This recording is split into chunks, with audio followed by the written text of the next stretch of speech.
স্কোয়াডে আছেন ৩ জন, সেখান থেকে একাদশে সুযোগ পেতে পারেন একজন। কে হবেন সেই লাকি ম্যান, সেটাই যেন এখন বড় প্রশ্ন ভক্তদের মনে। আয়ারল্যান্ডের বিপক্ষে প্রথম ম্যাচের একাদশে ফিনিশিং রুলে থাকতে পারে এমন চমক। শামীম পাটোয়ারিকে বাদ পড়ায় এখন ভিন্ন পরিকল্পনা করছে টিম ম্যানেজমেন্ট।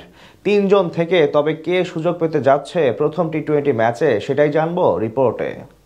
বাংলাদেশ ক্রিকেটে এক বড় সমস্যার নাম ফিনিশার। ভালো ফিনিশারের অভাবে টি-20 ক্রিকেটে ধারাবাহিক হয়ে উঠতে পারছে না টাইগাররা। যদিও এর জন্য বড় দায় ম্যানেজমেন্টের। একাদশ ঠিকঠাক নির্বাচন না করার কারণেই যেন হয়ে ওঠে এমন অসুবিধা। ব্যাকআপ খেলোয়াড় নেওয়ার কথা বলে দেখা যায় দুজন খেলোয়াড়কেই একাদশে রেখে দেয়, যা দলের মাঝে এক ধরনের বৈরী পরিবেশ তৈরি করে বলা যায়। নুরুল হাসান সোহানকে যখন ফিরিয়ে আনা হয় জাতীয় দলে, তখন বলা হয়েছিল তাকে নেওয়া হয়েছে জাকের আলী অনিকের ব্যাকআপ হিসেবে। বার্তাটা পরিষ্কার, যদি জাকের খারাপ করে বা ইনজুরিতে পড়ে তবেই সোহানের জায়গা হবে একাদশে। যখন কেউ ব্যাকআপ হিসেবে পরিচিতি নিয়ে দলে আসে, এটাই প্রত্যাশিত।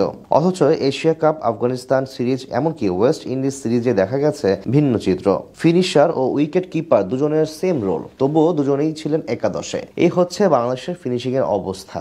আয়ারল্যান্ড সিরিজেও দলে আছেন এই দুজন খেলোয়াড়। তাতে আবারও প্রশ্ন, তবে কিভাবে সাজানো হবে দল? প্রসঙ্গে যখন থাকার কথা ছিল তাদের, তখন আরো একজন খেলোয়াড় দলে নিয়েছে ম্যানেজমেন্ট। তিনি আর কেউ নন, এশিয়া কাপ রাইজিং স্টার্সে বাংলাদেশের হারের অন্যতম কারিগর মাহিদুল অঙ্কনকে রাখা হয়েছে স্কোয়াডে, যিনি এই দলের হয়ে পারফর্ম করতে পারেন না টি-20 ক্রিকেটে। অথচ সেই অঙ্কন কিনা এখন জাতীয় দলে চলেও এসেছেন। এখন যেন অবস্থা আরো বেগতিক দলের জন্য। খেলোয়াড় ৩ জন, অথচ সবার ভূমিকা একই। নুরুল হাসান সোহান যেমন দলের উইকেট কিপার, তেমনি তাকে রাখা হয়েছে ফিনিশার হিসেবে। একই অবস্থা জাকের আলী অনিকের ক্ষেত্রেও। এবার যে মাহিদুলকে দলে নেওয়া হয়েছে তিনিও ব্যতিক্রম নন। তাকে যেমন নেওয়া হয়েছে শামীম পাটোয়ারিকে বাদ দিয়ে, অর্থাৎ তার পজিশন ফিনিশার হিসেবে, আবার তিনিও একজন উইকেট কিপার। সব মিলিয়ে দলের মাঝে কি এক অবস্থা।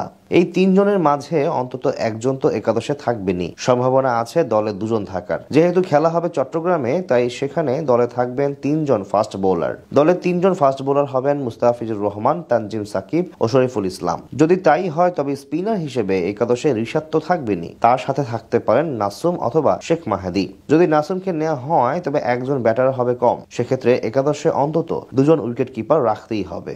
অন্যদিকে যদি শেখ মাহাদির চান্স পান, তখন বাড়তি একজন ব্যাটার হিসেবে এই 3 জনের মাঝে 2 জন একাদশে থাকবেন কিনা সেটাই বড় বিষয়। শেষ সিরিজে ওয়েস্ট ইন্ডিজের সাথে যেভাবে চেষ্টা করা হয়েছিল জাকের আলীকে দলে রাখার, তাদের সম্ভাবনা বেশি তিনিই সুযোগ পাবেন একাদশে। তবে পারফরমেন্সের বিচারে হয়তো এগিয়ে থাকবেন সোহানি। এখন দেখার বিষয় শেষ পর্যন্ত কি করেন অধিনায়ক ও কোচ। আস্থা রাখেন কার উপর?